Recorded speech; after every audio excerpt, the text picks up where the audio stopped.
Richard Johnson, Professor of American History and Associate Director of Interdisciplinary Studies at California State Polytechnic University in Pomona. He is a PhD and has an MA from the Claremont Graduate School, and he's also a very prolific author of articles and reviews. This evening's performance will come in three parts as a Chautauqua. The first part will be a narrative done by Mr. Johnson as Alexis de Tocqueville. It will be followed by a question period which will be done in character, and will be finished with another question period where you can ask the scholar about the character. Now please welcome Richard Johnson.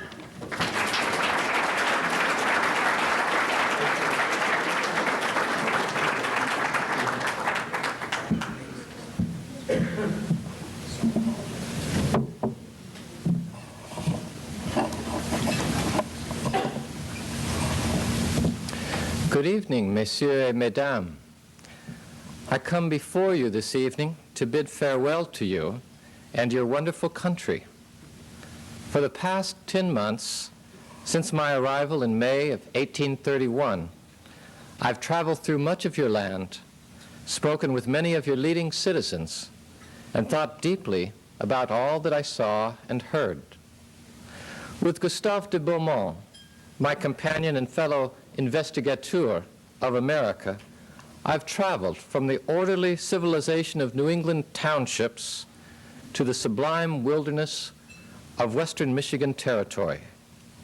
From a boat journeying down the Ohio River, I have gazed at both shores, observing the astonishing difference in development between a slave state, Kentucky, on one shore, and a free state, Ohio, on the opposite shore.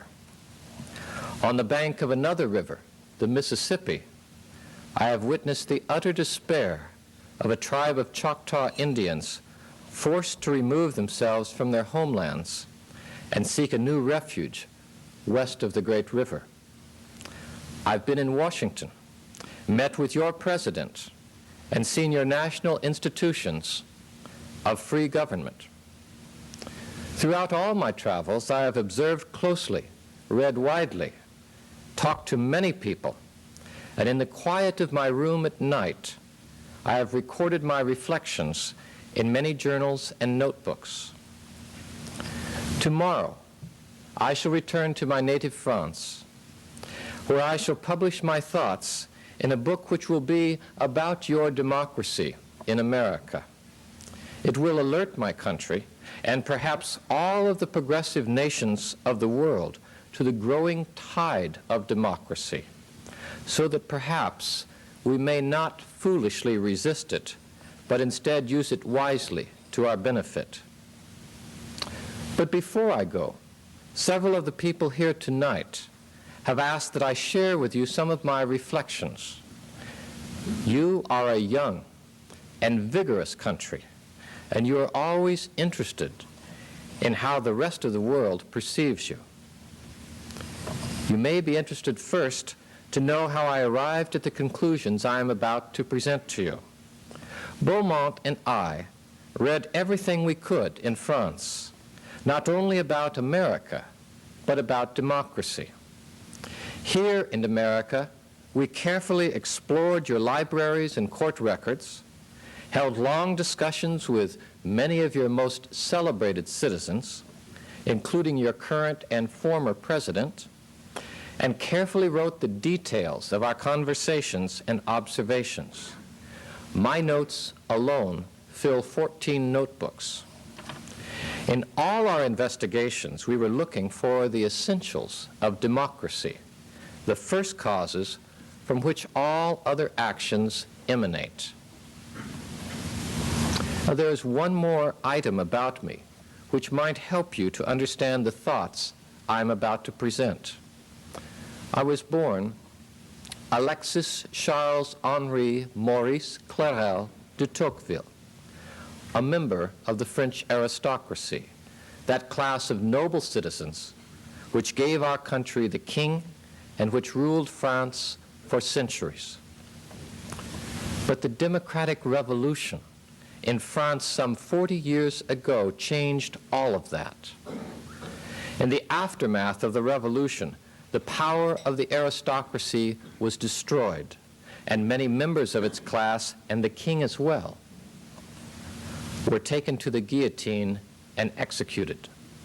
My own parents were arrested in 1793 and scheduled for execution and placed in prison. From there, my mother watched as the guillotine claimed first her father, and then her grandfather, then her mother, her older sister, and finally her brother-in-law. Only the sudden fall in 1794 of the revolutionary leader Maximilien Robespierre saved my parents from death. Perhaps as you reflect upon the tragedy within my own family, you might recognize that for me, a young man of 26 years, understanding democracy and identifying both its promise and threat for mankind has a special interest. Mes amis, we live in a time of transition and transformation. Throughout the civilized world, there is an irresistible revolution occurring. It is our mutual destiny to move from aristocracy to democracy. But the immutable force of destiny does not eliminate human choice. And here is my deepest concern. In my native France, the move to democracy has brought nothing which endures, only revolution, chaos, and despotism. Our leaders have failed to understand and adjust to changing social conditions, and in consequence have expended great energy at useless tasks, first fighting the tide of democracy, then reversing and seeking to use democracy to eradicate everything else. For 40 years now, France has tried a little of everything without settling definitely on anything. It was necessary for me to come to America to see a democracy that worked. Your America is the most egalitarian country in the world. No novelty in the United States struck me more vividly than the equality of conditions. The more clearly I studied American society, the more clearly I saw equality of conditions as the creative element from which each particular fact derived. And why is this so? Because you Americans were born equal. I mean that not only individually, but historically. One of the most significant problems in my own country is that religion allies itself with the old aristocracy and opposes the new democracy. But here you have a marvelous combination of the spirit of religion and the spirit of freedom. When the first English came to North America, they came in search of the freedom to worship as they wished. There was no aristocracy for religion to ally with, and so you were born equal and have grown up with a spirit of religion that supports equality. Let me continue this point. Religion is only one of many social conditions which are necessary for democracy to flourish. Taken together, I call all of these conditions by their Latin word mores, or what you call mores. They are the habits of the heart and the mind as well. They are the whole moral and intellectual state of a people. They are the things that people value, the way they treat each other, and the way they understand themselves and their society. As I have studied your mores, I have come to realize that you have been a democratic people since you came to these shores. You have never had a real revolution, such as our revolution of 1789 in France, and for this I consider you fortunate indeed. Now that you understand my view that you have always been democratic, what are the effects of this democratic tendency? It produces In yours and other societies, a general leveling influence. It shrinks the social distance that formerly existed between groups. It reduces distinctions, often replacing them with a sense of compassion and understanding. I find in America no great wealth or poverty, and no great ambition either. Democracy encourages individualism. It supports the breaking of social bonds that once held people in society and instead sets them alone. And when men realize that they are all alike and all alone, a vague restlessness sets in. At first sight, there is something surprising in this strange unrest of so many happy men, restless in the midst of abundance.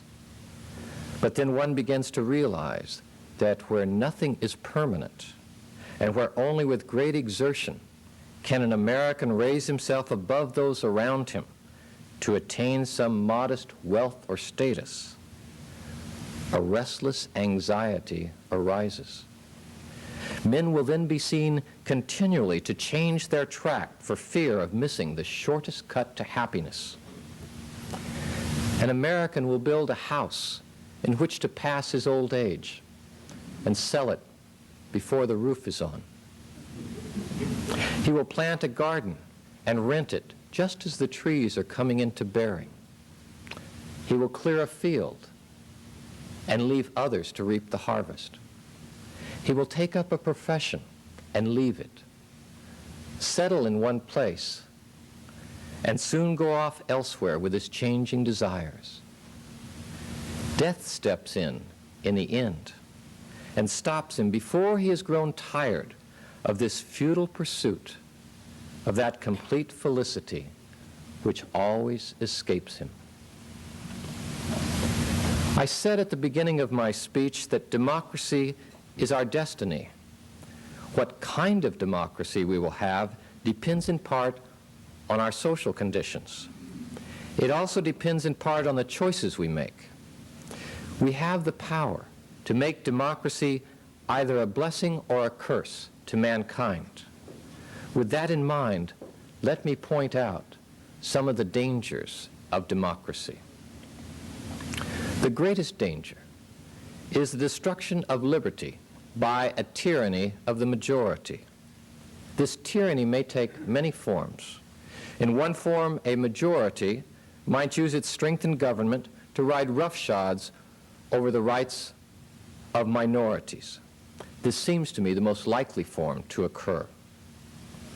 A second form might occur when the people become so fixed in their pursuit of material pleasures that they neglect their duties as citizens. In this situation, the citizens quit their state of political dependence just long enough to choose their masters and then fall back into it. The government in this situation might at first be benign, but there is no assurance that it would remain so. A third form of tyranny, that of all over all, might result when the people seek to use government to protect them in their mediocrity by restricting the freedom of any who might challenge or endanger them. This could lead to a kind of sterile suffocation of talents and ambitions, and the utter surrender of freedom in exchange for equality. Through all these forms runs the more general danger of isolation and apathy, as the democratic spirit breaks the bonds individuals once had with other members of society. Apathy is the greatest danger, because it can lead both to anarchy and despotism. In this way, despotism and equality fatally complete and support each other. But I have seen in America that you have devised certain methods which seem to lessen the dangers that I have described. What are they exactly? First of all, you have the physical characteristics of a large country where the people are spread out and there is less chance of power becoming very centralized, and there that centralization of administration is often the great danger. Secondly, you have a system of laws which is approved and supported by the people. In Europe, often we have laws which are passed which the people do not appreciate, and so they tend to break them, and there's great difficulty enforcing laws. But this country has a marvelous system of order because the people themselves make the laws, and thereby they obey them without the need for constant enforcement. Your system of laws, then, helps greatly to limit the kind of dangers that democracy or equality offer. Third is your system of mores, and here, as I return again to the mores of your society, let me identify 4 elements. First of all, religion, which is in this country a gentle brake upon the ambitions of people rather than a warring opponent. Secondly, a free press, very important. And I admit here that I do not feel toward freedom of the press that complete and instantaneous love which one accords to things by their nature supremely good. I love it more from considering the evils it prevents rather than on account of the good that it does. In fact, freedom of the press is infinitely more precious in a democracy than in any other nation. It alone cures most of the ills that equality engenders. The third of your mores that I found so important and impressive to me was voluntary associations. And this is so extremely important for understanding that voluntary associations take those separate individuals who are scattered about by democracy and brings them back together in common purposes. And as they do so, the individual ambition of each person is somehow compromised by meeting with others for a common goal.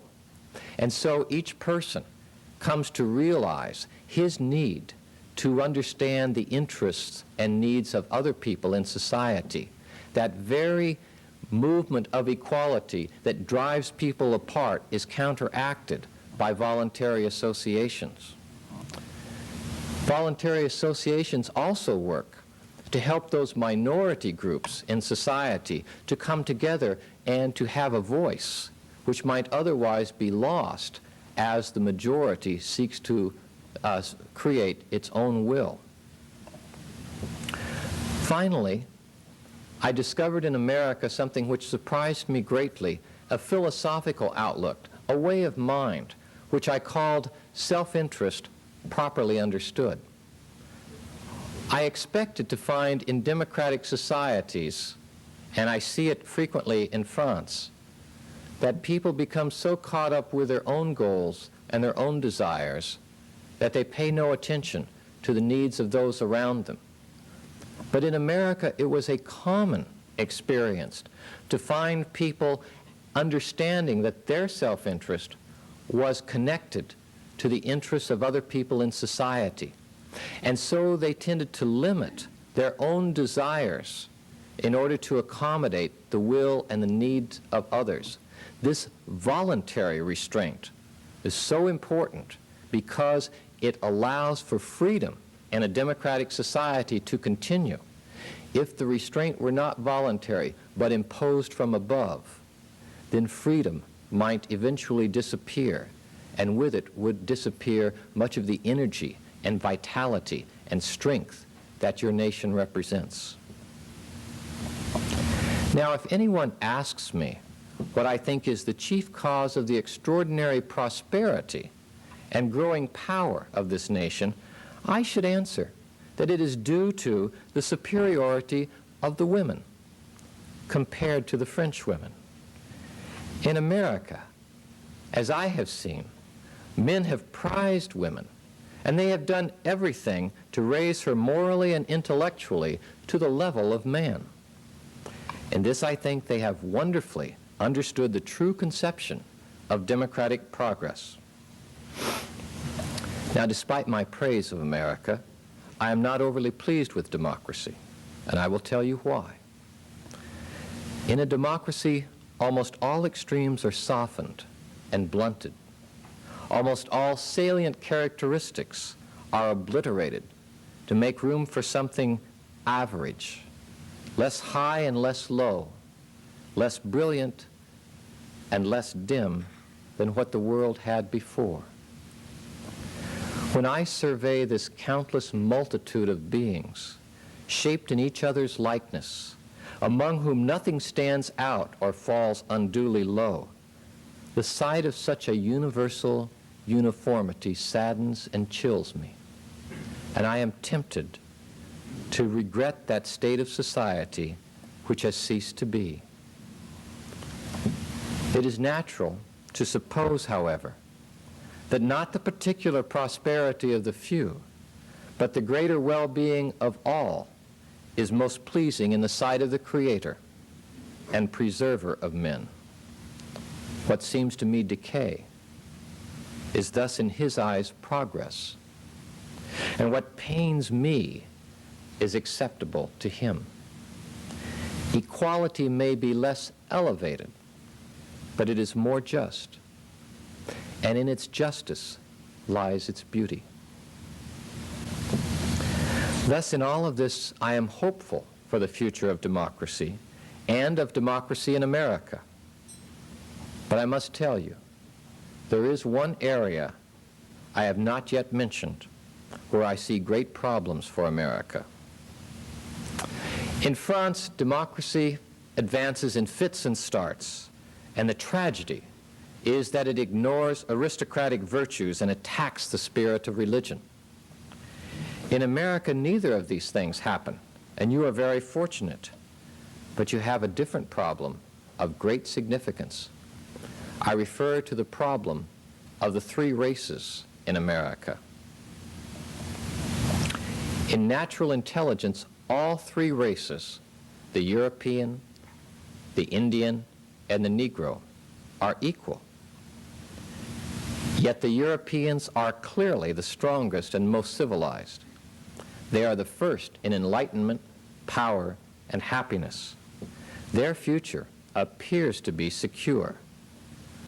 But what of the other races in America? The Europeans treat them as humans might treat animals. They make the other races serve their convenience, and when they cannot bend them to their will, they destroy them. As for the Indian, he felt inferior to no man while living in the freedom of the forests. But as soon as he wants to penetrate the social hierarchy of the white man, he can only occupy the lowest rank therein, for he comes as a poor and ignorant man into a society where knowledge and wealth prevail. Is it any wonder that he refuses to do so? His pride leads him to his death, and the European is only too eager to oblige him. In South America, the Spaniards committed unparalleled atrocities which brand them with indelible shame, but they did not succeed in exterminating the Indian race, and eventually mixed with them. What an ironic contrast that in North America, the English, while observing every legal formality, are slowly but surely displacing the Indians from their land and assuring their eventual destruction. One can only marvel at their ingenuity, for it is impossible to destroy men with more respect to the laws of humanity. The Negroes occupy a different place. Through slavery, they are inextricably linked to the future of America and the white race.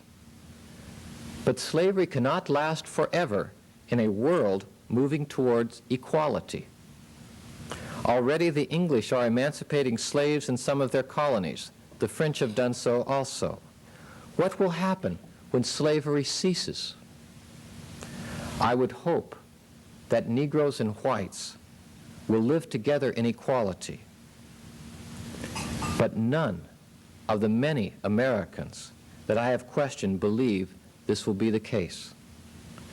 That is why I say that the most formidable evil threatening the future of the United States is the presence of the blacks on their soil. It is not enough, you see, to abolish slavery.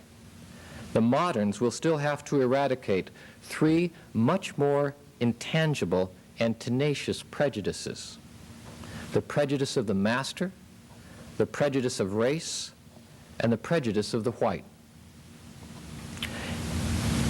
Yet in America, I see today much of the opposite. Race prejudice seems stronger in those states that have abolished slavery than in those where it still exists. Much of the North has abolished slavery and also passed laws which prohibit Negroes from living among them. Such a solution will not be available to the South, where the Negroes are more numerous. There, the whites foresee the more or less distant but inevitable danger of a conflict between blacks and whites. Who would win? I cannot predict. The whites would enter the arena with an immense superiority in education and resources, but the blacks would have on their side numbers and the energy of despair, and those are great resources once a man has arms in his hand. In any event, the struggle may be so severe that America, after having given the world marvelous insights into the workings of democracy, may fall victim to the savagery of its own problems. In summary, let me return to my main interest. I found in the United States that restlessness of heart natural to men when all conditions are almost equal and everyone sees the same chance of rising. I found, too, that the democratic sentiment of envy was expressed in 1,000 different ways. I noticed that in the conduct of public affairs, the people often displayed a great mixture of presumption and ignorance. And I concluded that in America, as in France, men are subject to the same imperfections and exposed to the same afflictions. But when I came to examine the state of society closely, I readily perceived that you Americans have made great and successful endeavors to combat these weaknesses of human nature and to correct the natural defects of democracy. Your diverse municipal laws struck me as being so many barriers restraining the citizens' restless ambitions within a narrow sphere and turning to the township's profit those very passions which might have overthrown the state. Your lawgivers seem to have striven with some success to oppose the idea of rights to feelings of envy, the stability of religious morality to the constant changes in the world of politics, the people's experience to their ignorance of theory, and their practical knowledge of business to their impetuous desires. You Americans have not relied on the nature of your country to combat the dangers arising from your Constitution and political laws. You have applied remedies of which so far you alone have thought to the ills common to all democratic peoples. And though you were the first to attempt this, you have succeeded. I have tried to be honest and critical about the nature of democracy. I hope you do not find me unfair. Most of the dangers I see in democracy exist in the future. For myself, thinking about the future of democracy, I am full of fears and hopes. I see great dangers which may be warded off, and mighty evils which may be avoided or kept in check. And I am ever increasingly confirmed in my belief that for democratic nations to be virtuous and prosperous, it is enough that they will to be so. In sum, my remarks have raised three central questions. First, whether the desires for individualism and its rewards can be sufficiently limited in order to provide stability and prosperity in a democracy. Second, whether the desires for equality will eventually destroy liberty, individual freedom, and those diverse creative expressions of the human spirit. And third, whether you will find a solution to your problem of the three races in America, short of the utter destruction of two of those three races. Mes amis, it is my firm belief that the nations of our day cannot prevent conditions of equality from spreading in their midst. But it depends upon themselves whether equality is to lead to freedom or servitude, knowledge or barbarism, prosperity or wretchedness. Thank you very much.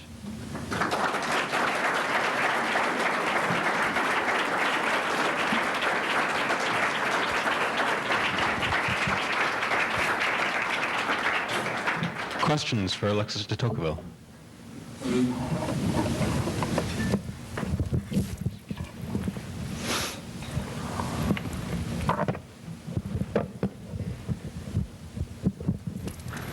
Mr. de Tocqueville, you cite voluntary associations as a great positive driving force in American democracy.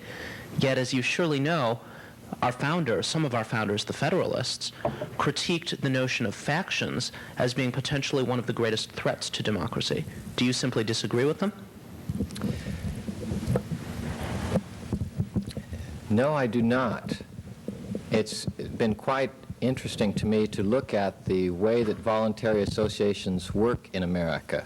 I recognize that voluntary associations can be one of the greatest threats to democracy if they get out of hand. In much of what I have told you tonight, there is a sense of balance involved. Voluntary associations, as they operate now, are a blessing. But it appears to me that they could become a curse. And here I agree then with James Madison in his writing that factions are indeed a great danger to freedom, but there is no way to get rid of factions without destroying freedom. I think that's a very important lesson for all of us to understand. Another question?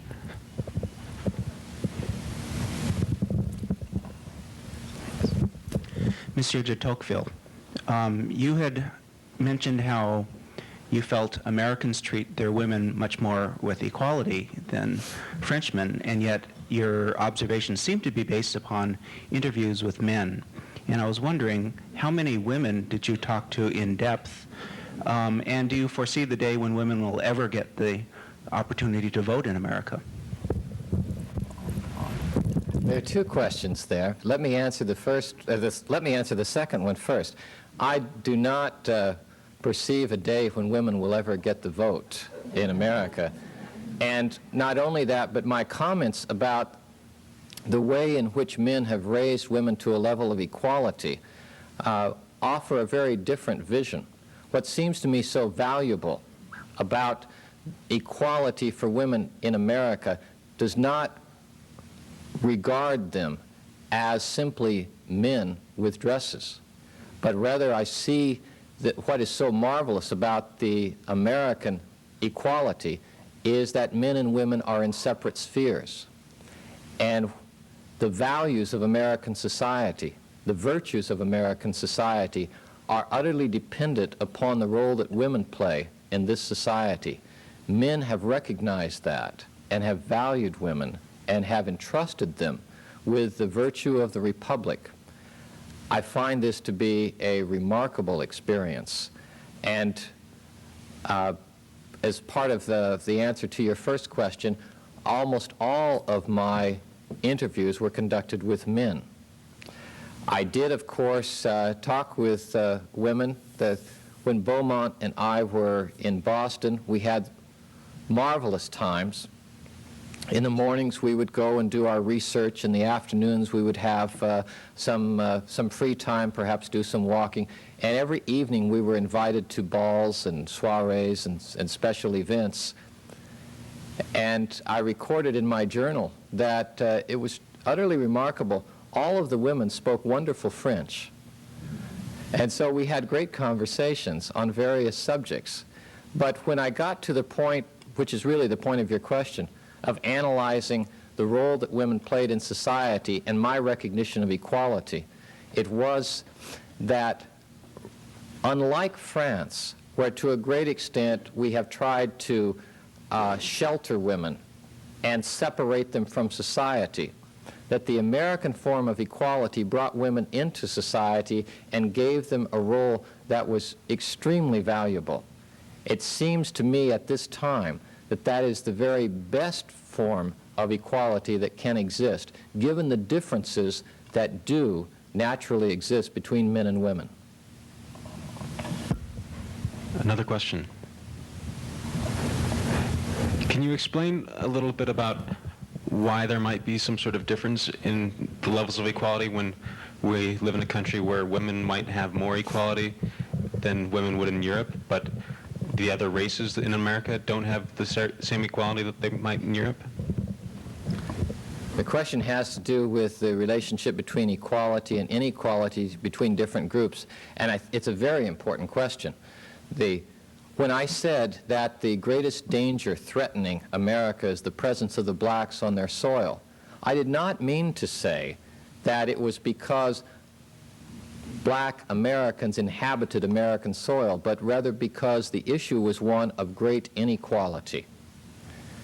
In a society where almost all people who have a stake as citizens in that society are relatively equal, the eradication of slavery and its replacement with a situation where there is great inequality threatens the very nature of democracy.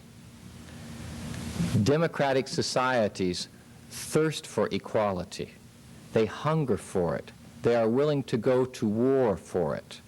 And when a situation of great inequality emerges, then there is great danger to that society.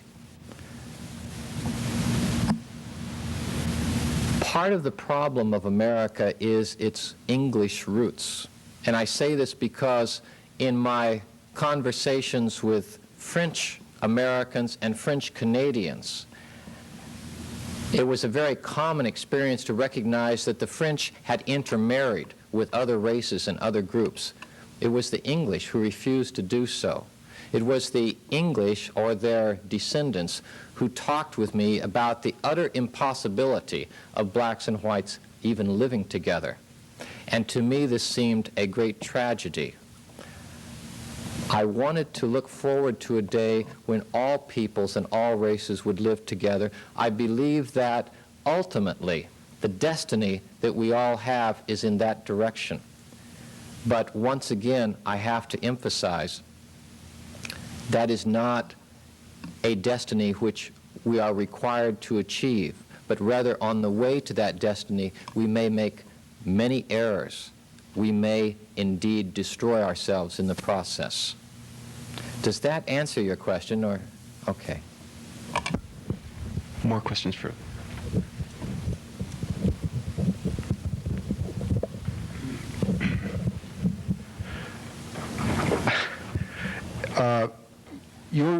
in your travels around America, you spoke with many in the New England area that Americans would refer to as Brahmins. You also traveled south and spoke to large landed plantation owners. Some Americans would describe these people as an aristocracy. Often in their political rhetoric, these terms are heard. Is there any particular reason why you did not define these groups of people as an American aristocracy? Yes, I did not define these groups of people as an American aristocracy, primarily because I discovered that in America fortunes rose and fell. There was nothing that would fit the European description of aristocracy in which permanent fortunes tied to the land would go on for generation after generation after generation. Instead, in my discussions with people in America, I discovered that fortunes were made in one generation but lost often in the same generation, and that those fortunes could not be passed on in the future to the next generation. There was so much uncertainty in America, and at the same time so much promise. Now, in Baltimore, I met Charles Carroll, who was the last remaining surviving signer of the Declaration of Independence. He was at the same time the owner of the largest amount of land, private land, in America, some 13,000 acres, and he owned 300 slaves. He was in his 80s at the time that we talked, but his mind was still very alert, and he spoke with an air of understanding and of importance. And I said to Beaumont afterwards that this is the last aristocrat in America. This is the last person who really believes that he has a right and an obligation to rule. Now, other people in the South, other slave owners, told me that their lives were similar to those of aristocrats in Europe because they had the leisure to think about the problems of American society and the problems of government, whereas in the North, everyone was busy working at his own business and had no opportunity or no incentive, no desire to take on the interests of government and society, at least not to a large extent.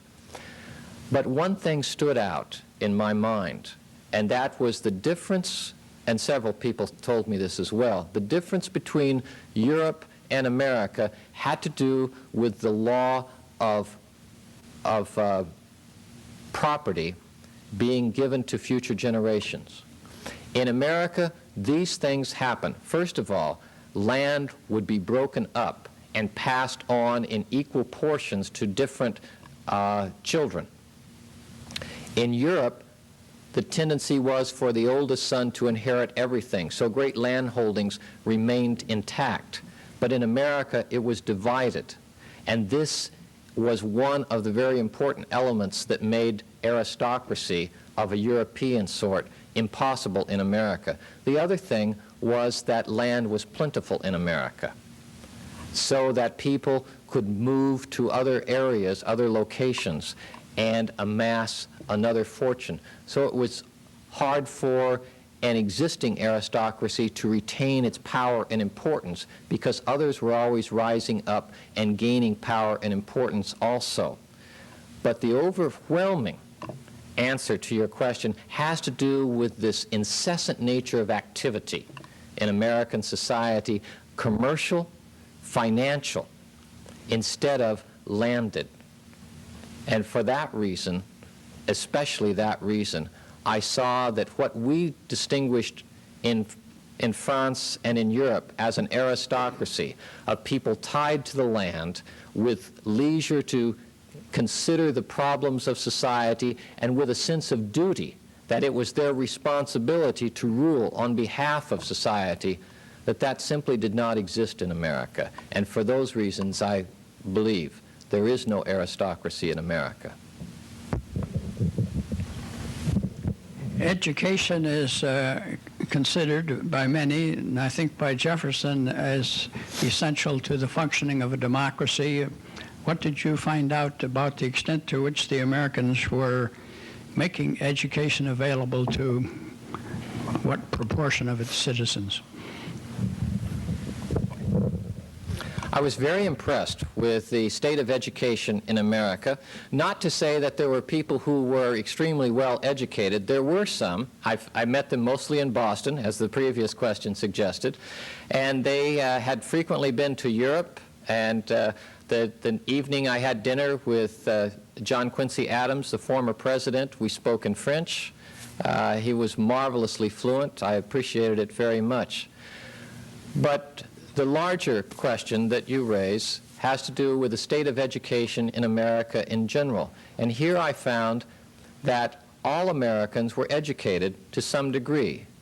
Practically all Americans could read, could do simple calculations, and could read a newspaper, and felt through that education tied to their community and to their society.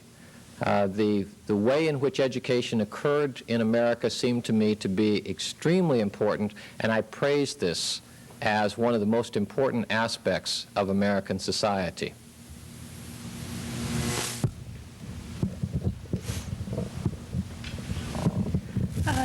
Monsieur de Tocqueville, what is to be done with the works that you have published from your notebooks? Do you see them as a tool for developing democracy, a criticism to be used by your country?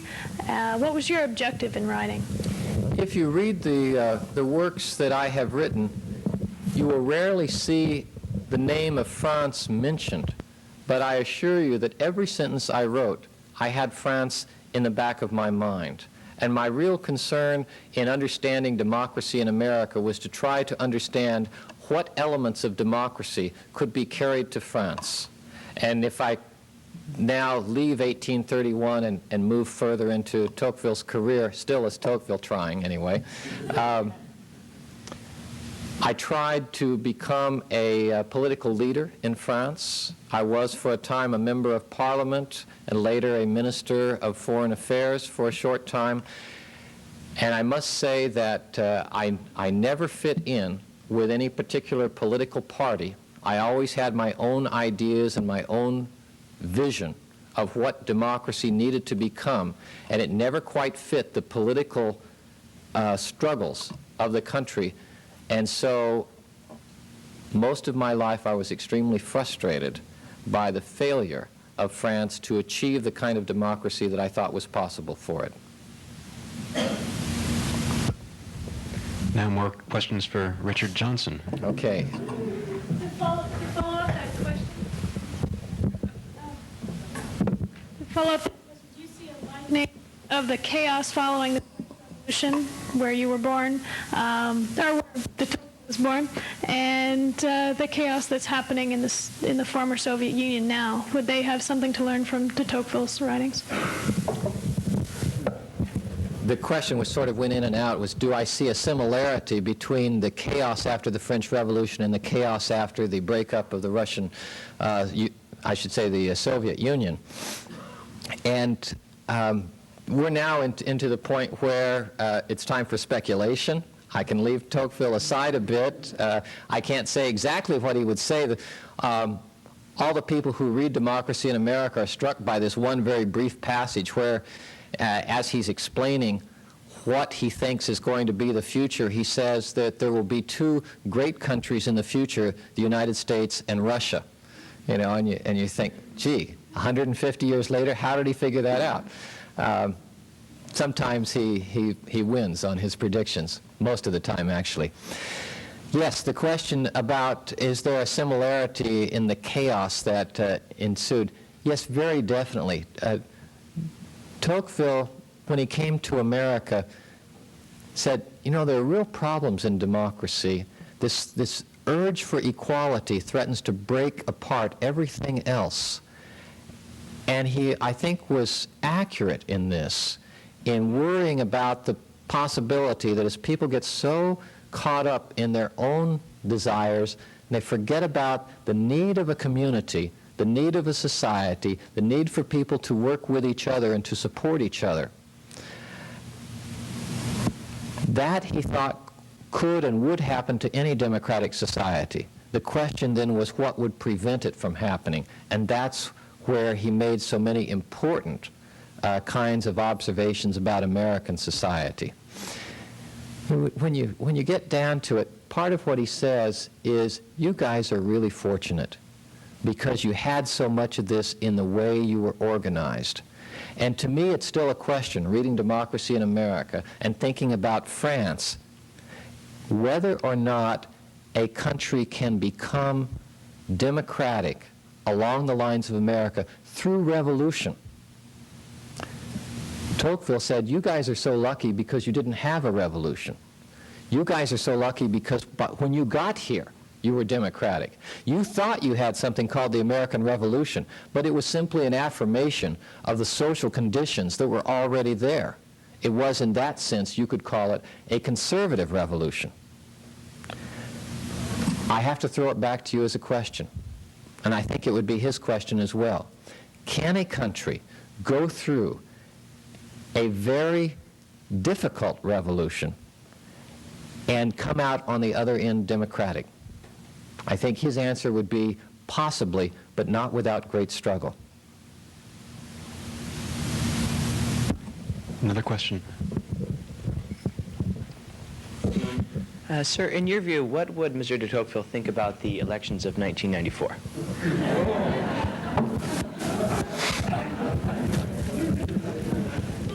He would think that when he came to Claremont McKenna College, someone would ask him that question. That is probably actually the most difficult question of the night. There are people in this audience and any audience that would have, I think, a rather facile answer that Tocqueville would be overjoyed at the results of the election of 1994. And they could point to a number of ways in which Tocqueville could be identified as a 19th century liberal, which would translate to a 20th century conservative, which would put him right next door to Newt Gingrich, and, well, recognize that Newt Gingrich has put Tocqueville on the reading list for all members of Congress. But then there are those other people, too, who would see, and I'll throw out a book title for you. Henry Steele Commager, the very well-known liberal historian, has written a book on Tocqueville where he argues that Tocqueville's main concern was with the welfare of the people of American society, and given the changes over time in American society, Tocqueville would end up being a reform liberal and therefore a modern Democrat, and would stand right along Henry Steele Commager. Even in Tocqueville's time, people had difficulty with this. There were those who claimed him as a conservative, mentioning his aristocratic background, and who claimed him as a liberal, one who was intensely concerned about freedom and liberty.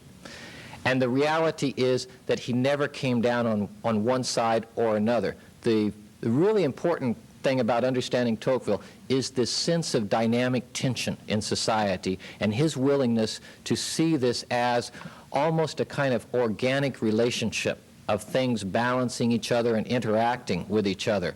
And in that way, I personally find him so intriguing and interesting because he takes a role that is more scholarly and less directly political. And in my answer to an earlier question, that's part of the reason why I think he failed miserably as a politician. So Newt Gingrich likes him, and guess which president mentioned him in his State of the Union address? Of course, we no longer know where Bill Clinton stands, so I can't say too much about that. Another question. De Tocqueville seems to put so much stress on the nature of people and culture as a base of democracy. Does he say anything about his thoughts on the relationship of governmental structure, for instance, to democratic possibilities? Let me try and answer, and catch me. Don't give that mic away yet. Catch me if you think I haven't answered your question. One of the most important things I think he says is that it's important in this large country, America, to have a strong central government. But then he makes a very important distinction.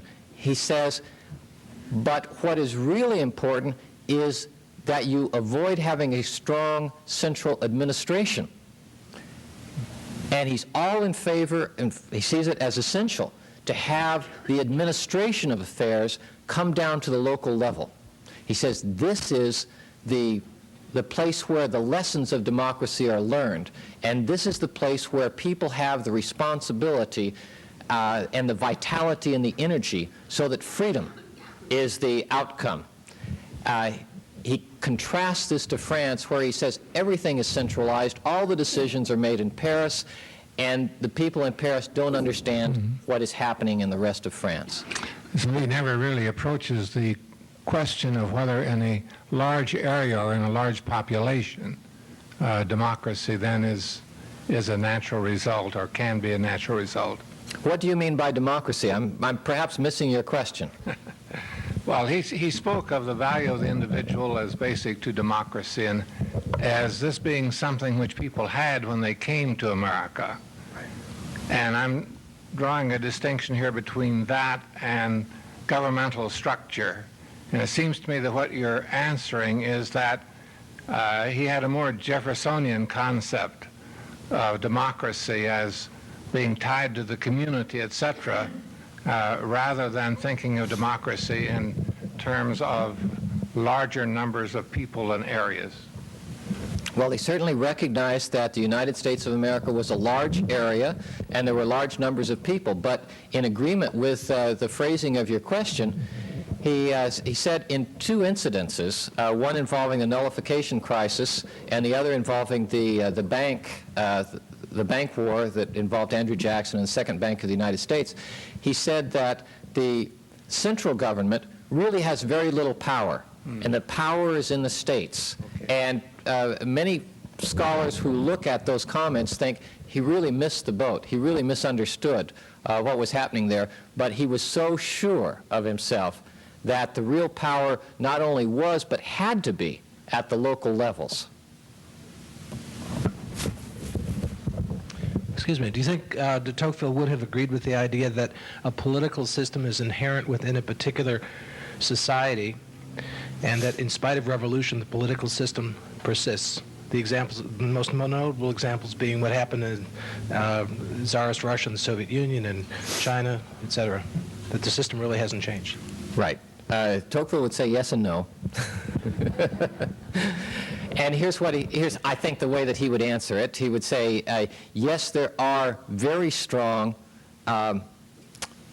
conditions that exist in a society that help to impel it towards certain goals, but people have choices to make, and governments can make those choices. And what he was trying to do in his lifetime was to take the lessons that he felt he had learned from America and get the French government to make those changes. Here's the way he put it. Mores, what you were talking about, social conditions, are essential, but they can change over time. It's slow, but it can occur over time. And he was saying that the French government had to take steps to change those mores, to turn people away from, in answer to the last question, away from a dependence upon a centralized government to make decisions for them, and to move them in the direction that he saw in America, where if people wanted to build a road, or to build a school, or to make changes in their society, they simply created a voluntary association and went right out and did it. And he... Did the French change? Not in Tocqueville's lifetime, but that doesn't mean that it couldn't be done. He felt that it could be done. He just couldn't get them to listen to him. Common problem, yes? Tocqueville wrote about religion as the first of America's institutions, and he also wrote about the degradation of religion when conjoined with politics. So how do you think he would feel about the prayer in school issue and its conflict or compliance with the Constitution?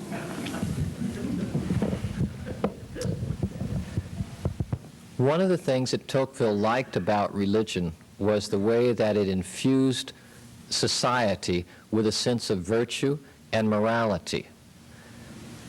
The people that he talked to said, I'm quoting, but I can't quite recall exactly which New Englander it is that I'm quoting at this moment. He said that all education is religious in America. From that perspective, in 1831, Tocqueville wouldn't even challenge the issue of prayer in public schools. He would simply assume that that was a part of the normal educational process. And conservatives like to take this position of Tocqueville, and I'm speaking here about really old-line conservatives, not the ones so concerned about liberty, but the people who think that religion and morality are essential to society. They like to take this position of Tocqueville and drive it. I think if we leave the answer there, he's going to come down in favor of prayer in public schools. If we want to go beyond that, we get right into the problem that Tocqueville sees of a tyranny of the majority, in this case a majority which is Protestant, which wants its own prayer to be offered and used by everybody else. And at that point, I think he's going to back away from this notion about prayer in public schools if he has a 20th century mentality. And he's going to say we've got to figure out a way for there to be freedom for people to make their own accommodations with their Creator and do so in that context of the public schools. I don't know how he would go beyond that, but I think he would recognize a tension, and he would give you, as I tried to do in the last question, some kind of dual answer, which I hope you don't think is wishy-washy. Okay. What do you think de Tocqueville would have said about the domination of our governmental units by the legal profession and the domination of our institutions and personal lives by administrative and regulatory law?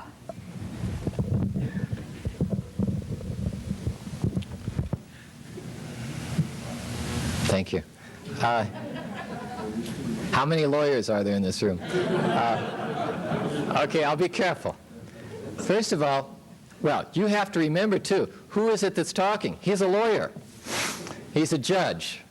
And he thinks that in terms of stabilizing this democratic society, which has a tendency to fly off in all different directions, lawyers are very important. They tend to be conservative. They tend to have a support for legal structures. They help to provide order in society. He's a real fan of lawyers. Now, I hope that puts some of you at ease. The second part of the question, though, had to do with regulation by administration, regulation by law. And I think he would be profoundly opposed to that. And once again, we get to the problem of trying to nail Tocqueville down because he sees everything in a kind of tension, in a kind of flux. So I think he's going to want to say, lawyers are very valuable, juries are wonderful, judges are terrific. He's all in favor of these, but when it comes to administering society, he wants to he says at one point, America has the most liberty of any country today, but there needs to be more. And what he sees as liberty is a lessening of all of those administrative restrictions, is more and more opportunity for individuals to chart their own destiny. So this seems like a wishy-washy answer to me. So I hope you're not satisfied with this.